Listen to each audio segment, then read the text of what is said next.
Vamos a hablar con una amiga que es economista, que hace unos meses que no hablo con ella. Se llama Noemí Brenta, ha escrito libros como Historia de las relaciones entre Argentina y el Fondo Monetario Internacional e Historia de la deuda externa argentina de Martínez Dios hasta Mauricio Macri, uno de los últimos libros que escribió. ¿Qué tal, Noemí? ¿Cómo andas? Marcela Aymar. Hola Marcelo, ¿qué tal? ¿Cómo estás? ¿Puedo completar la propaganda? Dale. Hay una segunda edición de este libro de la deuda externa, historia de la deuda externa, que es de la dictadura a nuestros días, Bien. porque se actualizó al gobierno de Fernández. Ah, claro, Salió en 2022. metiste Alberto. Bueno, a ver, te hago un trabajo periodístico duro y después vamos Dale. pimponeando. El stock de deuda de crédito, perdón, el stock de crédito del Fondo Monetario Internacional es de 146.400 millones. Esto le decimos a la audiencia, es lo que el Fondo Monetario Internacional le da en créditos a sus asociados. La Argentina es uno de ellos y Argentina es el mayor deudor con el Sí. fondo porque tiene el 28,3%. Luego está Ucrania con el 10,1% y tercero Egipto con el 7,4%. Hago esta introducción porque la primera pregunta que quería realizarte tiene que ver con los cronogramas, los futuros vencimientos, y en el 2026 la verdad que no son los vencimientos de deuda del fondo algo No. que preocupen en demasía, sino que esto empieza a agitarse del 27 al 29 y ahí era la primera pregunta que quería realizarte. Teniendo en cuenta que Georgieva desde el organismo le ha bajado 20 mil millones de dólares, que se dan cuotas, ya le dio 12 mil, después le dio 2 mil más, en eso están. Sí. Eso es impagable, lo sabemos, pero a futuro, ¿qué nos puedes decir en cuanto a lo que estás viendo de la relación de la administración de Milei con el Fondo Monetario Internacional, sabiendo que él cree que supuestamente puede ser reelegido en el 2027, por lo menos él dice eso. Sí, sí. Bueno, tenemos que mirar más arriba porque la, el apoyo al gobierno de Milei desde el Fondo Monetario Internacional en realidad lo está dando el gobierno de Trump, el gobierno federal. Milei es uno de los aliados de Trump en el Cono Sur. América Latina es un territorio que reiteradamente Estados Unidos en los últimos tiempos, cada vez más de una manera más caradura, ha insistido en que no se relacione con China o reduzca su relación con China e intensifique la mirada hacia Estados Unidos, se alinee con las políticas estratégicas y económicas de Estados Unidos. Entonces, Milei es un aliado para Trump, de la misma forma que otros gobiernos, pocos gobiernos de derecha en la región, Mm. ¿no? Ecuador, por ejemplo, El Salvador, son otros gobiernos, Mm. pero hay otros que están alineados también y tenemos que mirar las relaciones con el Fondo Monetario desde ahí. Fíjate que antes de la aprobación de la última revisión, que habilitó los 2.000 millones de dólares, el desembolso de 2.000 millones de dólares, la segunda, la subgerente del fondo, o subgerenta, Gita Gopinath, volvió a Harvard como profesora. Yo Mm. creo que no quiso involucrarse en una revisión que hizo la vista gorda a los incumplimientos de la Argentina, principalmente en la acumulación de reservas y a las malas perspectivas de la economía argentina, el dibujo que están haciendo para que parezca que las cuentas van a dar cuando todos sabemos y está a la vista que no dan, Mm. no dan porque Bueno, varias cosas. ahí te quería preguntar ya una cuestión más de cabotaje. De acá hasta fines de octubre, el gobierno tiene que enfrentar vencimientos de deuda en pesos de Sí, 40 billones. En septiembre van a ser 24 billones, en octubre 18 billones.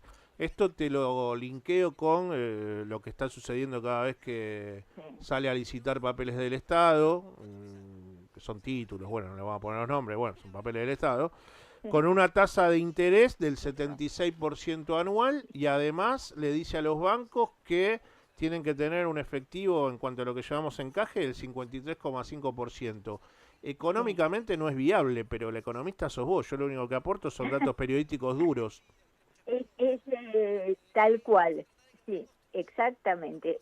Hay unos vencimientos gigantes de la deuda en pesos porque lo que más ha crecido en este gobierno es la deuda en pesos de corto plazo, además, porque el gobierno no tiene acceso a los mercados voluntarios de deuda. No puede emitir deuda en dólares y venderla en los mercados internacionales, porque el riesgo país es demasiado alto, estamos arriba de los 800 puntos, entonces Sí, 8,50. no le aceptan deuda, no hay apetito, como dicen los operadores, por la deuda externa argentina. Entonces la deuda en pesos ha crecido en un equivalente a 100.000 millones de dólares en el gobierno de Milei, con vencimientos cortos, emiten bonos, letras, y ahí sí tenemos que ponerle los nombres porque las letras son a corto plazo, Claro.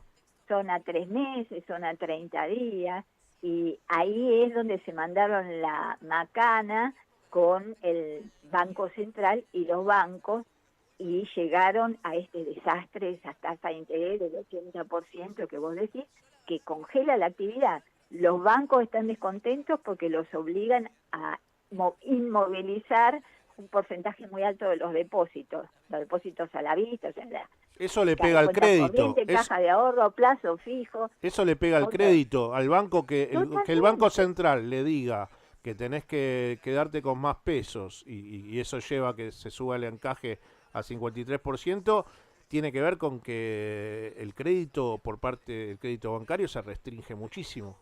Muchísimo, el Banco Central está diciendo, te suba a 53,5, antes le había subido a 50 y primero le subió a 40, Mm, o sea que están con una inestabilidad normativa muy grande los bancos, enojados porque dejaron de cobrar las LEFI, que eran esa letra fiscal de liquidez que a las 8 de la noche los excedentes de peso de los bancos los barría el Banco Central, a las 8 de la mañana se los devolvía a los bancos y por eso les pagaba un interés. Eso lo dejaron de recibir. mm, Pasaron a constituir encaje, una parte, los encajes, el aumento de los encajes con ECAP, que son letras de un poquito más larga, de 30 mm. días, como decía, 3 meses.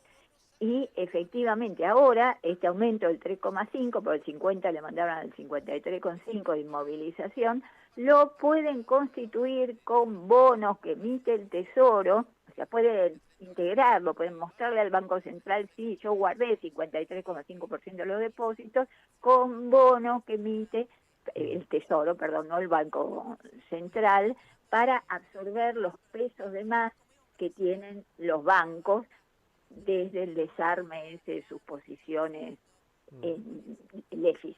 Y sí, efectivamente, esta tasa de interés corta el crédito a las empresas y además encarece muchísimo el financiamiento de la gente. Fíjate que la gente está muy pobre, tiene ingresos muy bajos y se financia con la tarjeta. En las tarjetas de crédito, que es una de las principales fuentes de ingresos de los bancos, porque son tasas del 200%. No sé si has mirado tu liquidación de qué tarjeta, pero todas más o menos cobran lo mismo. Sí, Es una locura. sí, El sí, que sí. no paga Costo la financiero totalidad del saldo total. de la Mm, tarjeta, sí, costo financiero total.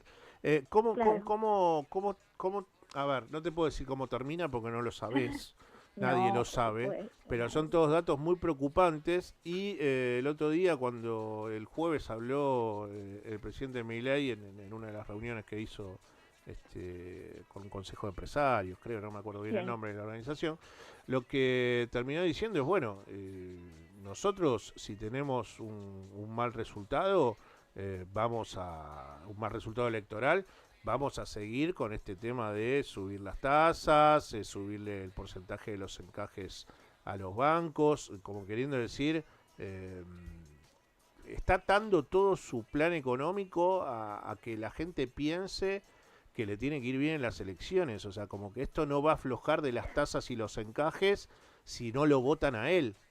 Porque Y, lo que está buscando es que el dólar no aumente, que esos excedentes de liquidez que tienen los bancos no se vayan al dólar. Y para eso también está vendiendo contratos a futuro con un precio del dólar para generar expectativas que no pase de los 1.300. mm, Entonces, lo que está buscando es eso, porque eso no es un plan económico. Subir las tasas de vender contratos a futuro y los encaja a los bancos, subir los encajes a los bancos, no es un plan económico, son medidas financieras horribles de corto plazo, además que generan inestabilidad y que enfrían más la actividad económica y hacen que la gente esté más descontenta. Y sí, El final de Caballo, bueno, el fin de la convertibilidad, el 2001, eso lo tenemos más fresco en los medios de comunicación, se reitera, pero mientras que te estoy escuchando, y como sé que sos autora del libro Historia de la Deuda Externa de Martínez Dios a Macri, ¿cómo termina ese plan económico de Martínez Dios? ¿Le encontrás algún paralelismo a cómo puede llegar a ser el final del plan económico que propone Luis Caputo?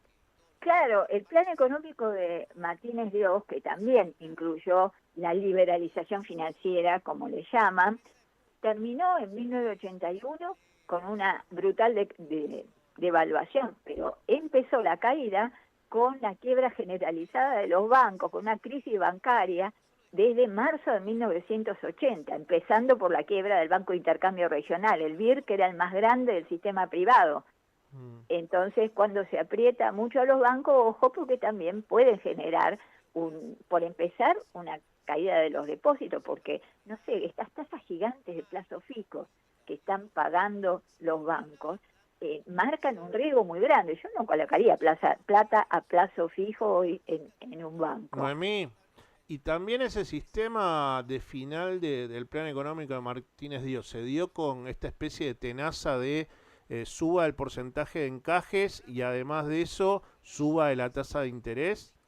Claro, es que ellos tenían un mecanismo especial para la emisión monetaria, o sea, para programar la cantidad de dinero que querían emitir, que era la cuenta de regulación monetaria, eh, que le pagaban intereses por los encajes de los bancos. Mm, Que aquí podemos hacer un paralelo porque las leyes era el interés que le pagaban.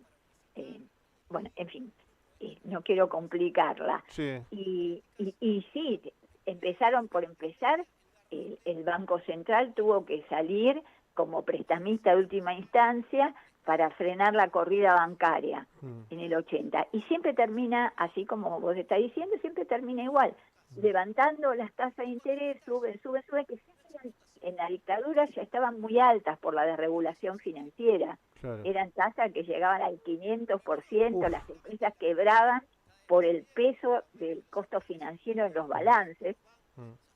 Y, claro. Eh, fue una locura mm, todo el mm, plan y terminó con sí. la corrida y la recesión, la tasa de interés, la devaluación. Mm. En Noemí, que mayo del 81, las tasas de interés altísimas y bueno, el Estado teniendo que intervenir y la economía volviendo a caer. Noemí, te mando un beso, gracias como siempre por Otro, Marcelo, atendernos para unos vos. minutos.